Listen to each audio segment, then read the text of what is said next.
Hello friends, now we are discussing question number 5 from the prelims 2025. Statement first देख लेते हैं. In India, income from allied agricultural activities like poultry farming and wool rearing in rural areas is exempted from any tax. अब देखो ये statement पहले तो एक extreme statement है. यहाँ पे किसी भी कर से छुटकारा दिया जाता है, मतलब किसी भी कर से. अब देखो हिंदी भी आप पढ़ोगे ना तो आपको पता चल जाएगा कि एक एक्सट्रीम स्टेटमेंट है और ये भी एक लॉजिक है या ट्रिक है. मैं कहूंगा कि आप जब भी आप कंफ्यूज हो ना तो हिंदी पढ़िए.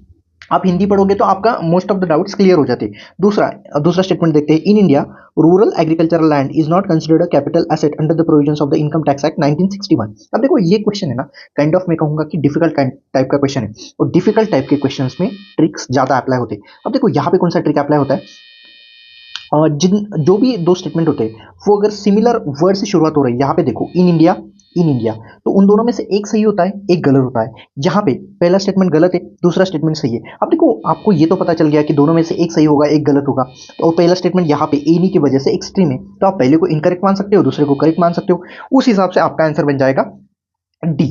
Okay, for tricks PYQs and mapping you can join our Telegram channel @prelims mantra.